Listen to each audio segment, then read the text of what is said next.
রোজা প্রত্যেক মুমিন মুসলমান বয়স্ক লোকের জন্য এটা কিন্তু ফরজ। প্রত্যেকে রোজা করতেই হবে এবং অনেক মুমিন মুসলমান কিন্তু রোজা রাখতে বদ্ধপরিকর।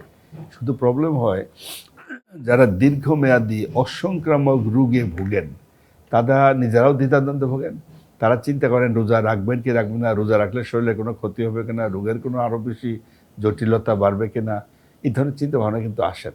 আসলে প্রথম কথা হলো যে রোজা রাখতে কোনো নিষেধ নেই, যেহেতু আল্লাহ তাআলা বলছেন রোজা ফরজ করছেন আল্লাহ তাআলা, রোজা একটা ফরজ ইবাদত।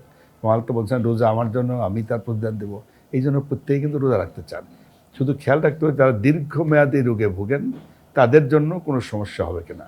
প্রথম কথা হলো দীর্ঘমেয়াদী রোগ বলতে যেমন কারো পেটে আমরা বলি পেপটিক আলসার বা গ্যাস্ট্রিক আলসার বা পেটের রোগ, এই ধরনের তারাও কিন্তু দ্বিধাদ্বন্দ্বে ভোগেন রোজা রাখবেন কি রাখবেন না। আসলে তাদের রোজা রাখতে কোনো নিষেধ নাই। শুধুমাত্র রোজা, যেমন রোজা কিন্তু একটা ডিসিপ্লিন লাইফ হয়।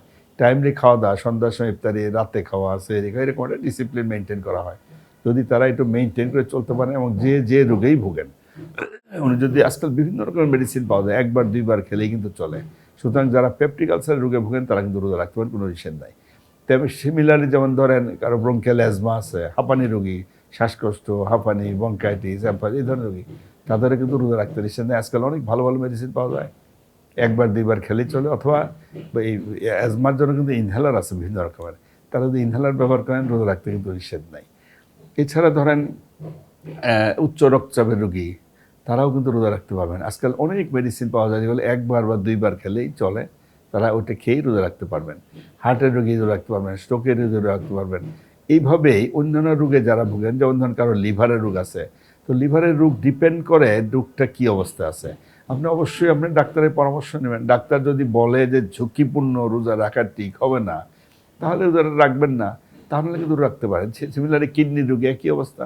কিডনি রোগদের খাওয়া মেপে মেপে খেতে হয়, পানি মেপে খেতে হয়, ওষুধপত্র রেগুলার খেতে হয়, কারো ডায়ালাইসিস লাগে।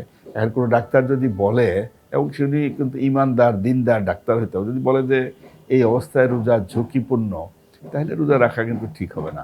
এছাড়া ডাক্তারের মতামত নিয়ে যদি রোজা রাখতে বলে আপনি কিন্তু রাখতে পারবেন।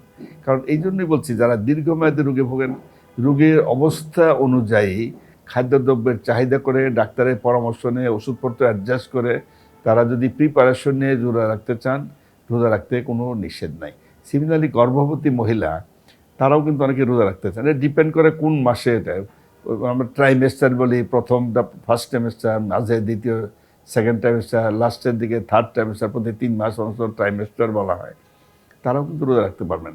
প্রথম দিকে ধরেন অনেকের আবার বমি হয়, এটা হাইপারএমেসিস গ্রেভিডারাম বলে। একেবারে রোজা যদি রাখতে বমি সমানে হয়, রাখতেই পারে না, ওনারা হয়তো রোজা বাদ দিতে হবে।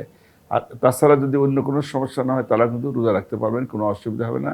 শুধু রাতে টাইমলি খেয়ে নেবেন, ইফতারটা টাইমলি খাওয়া, রাতের খাওয়াটা খাওয়া, সেহরিটা খাওয়া, পর্যাপ্ত পরিমাণ পানি, ফলমূল, এরকম যদি মেনটেন করে চলেন, আমার মনে হয় তাদেরও রোজা রাখার কোনো অসুবিধা নেই। তারপরেও ডাক্তারের পরামর্শ অনুযায়ী চলতে হবে, যেন গর্ভস্থ বাচ্চার যেন কোনো ক্ষতি না হয়, মায়ের যেন ক্ষতি না হয়। এগুলো যদি মেনটেন করে রোজা রাখেন, আমার মনে হয় রোজা রাখার কোনো অসুবিধাই হবে না। তবে অলসতা করে এই আমি রোজা রাখলে আলসার বাড়বে, রোজা রাখলে এটা বাড়বে, ওইটা, এইসব নিজের মতো করে ডিসিশন নিয়ে রোজা বন্ধ করা কিন্তু উচিত হবে না। কারণ বছরে 1 মাসের জন্য যে রোজা, এটা ফরজ, তো এটা খুবই জরুরি। প্রত্যেকটা মুমিন মুসলিমের জন্য রোজা খুবই জরুরি। এবং অনেকে মনে করে যে রোজা রাখলে ওজন কমে যাবে, স্বাস্থ্য খারাপ হয়ে যায়, রোগ বাড়বে, এইসব কোনো, এগুলো কিন্তু আসলে ঠিক না।